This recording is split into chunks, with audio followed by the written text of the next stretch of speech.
আলাদা আলাদা আবার মানে দেশের মানুষ সবাই কাজ করে ঘরে ঘরে ঘরে বাইরে সবাই কাজ করে ঘরে বাইরে খুব পছন্দ হয়েছে। তারপরে সে তার মা বলতেছে তাকে বাংলাদেশ আসতে। তারপর সে বলছে যে আমি তোমাদের দেশে আসতে চাই, তোমাদের দেশ ঘুরে দেখতে চাই।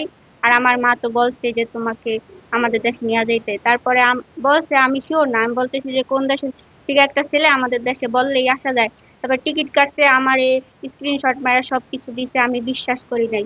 তো 24 তারিখে ফ্লাইট আমারে অনেকবার বলছে, আমি বিশ্বাস করি, আমি বলতেছি যে মিথ্যা কথা বলতেছেন।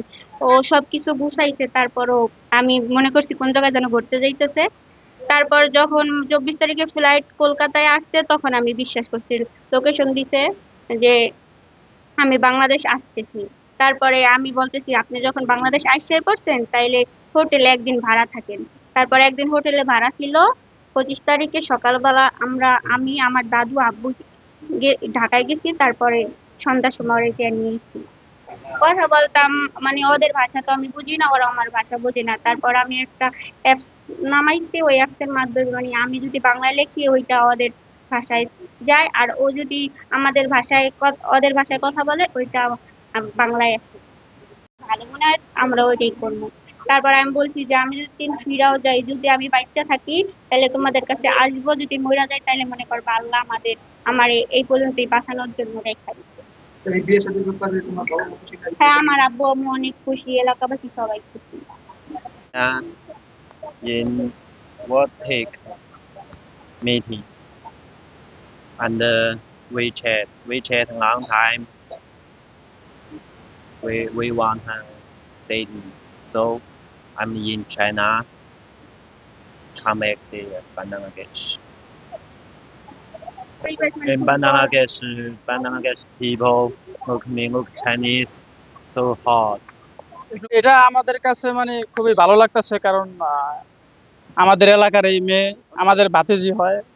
তো এরকম একটা সম্পর্ক করছে, যা মানে ভালো একটা সম্পর্ক, যার কারণে তার এই প্রেমের টানে চায়না থেকে মানে চলে আসছে তার গ্রামের বাড়িতে। এটা আমাদের কাছেও খুব ভালো লাগতেছে যে মানুষের মধ্যেও ভালোবাসা এখন পর্যন্ত আছে, এরকম ভালোবাসা, যে ভালোবাসার কারণে চায়না থেকে বাংলাদেশ পর্যন্ত আসছে। এটা আমাদের কাছে খুবই ভালো লাগতেছে। পরিবার আর ফ্যামিলিগত চায়নার পরিবার মুসলিম, তার জন্য অনেক ভালো লাগলো। কিন্তু পবিত্র প্রেমের টানে যদি এরকম চলে আসে, যার জন্য খারাপ না, জিনিসটা ভালোই হয়েছে, কিন্তু তার জন্য অনেক ভালো লাগতে আছে। ওই আরো আগে অনেক আগে ওইগুলোর কথা কইছে, এখন কত কিছু বার আমার নাতি কইতাছে যে কয় দাদি আমার লাগে একটু যাইবেন। কোথায়? ঢাকা। ঢাকা যাবেন গেতে, কয় এরকম এরকম বাংলাদেশ একটা ছেলে আইব, একটা ছেলে আইব, চায়নার কোনো ছেলে আইব।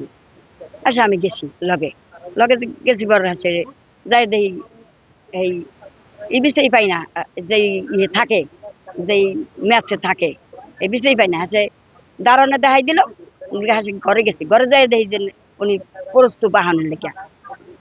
আচ্ছা লইলাম। আপনাকে বিয়ে দিচ্ছেন? হ্যাঁ, সবাই কিভাবে বিয়ে দিলেন? কি বিয়া দিলাম প্রায় পরশু দিন, ওই ফটো ফুটো উড়াইয়া সব কিছু করে বিয়া দিচ্ছি। যেদিন আসবে সেদিন আমার বলছে, আব্বু ও তো গাড়িতে প্লেন উঠে গেছে, তুমি যে পেলে পারো তো আনো। তা আমি সেদিন করে যাইতে পারিনি। আমি পরের দিন সকালে আমি গাড়িতে ঢাকা গেছি। ঢাকা যেয়ে আমি উত্তরাতন তারে আমি যে নিয়েছি, নিয়ে বাড়িতে যে 3-4 দিন রইলো। 3-4 দিনের মধ্যে ওদের বিয়ের সাথে আমি পড়াই দিছি। অন্য সব ছেলের তো নয়, আমার অনেক ভালো। বিয়ে করেছেন কি কিভাবে? বিয়ে হলো কিভাবে? ইসলামিক শরীয়ত মোতাবেক? হ্যাঁ, ইসলামের শরীয়তে তো হয়েছে, আবার আমি কোর্ট কাবিনও করে দিয়েছি।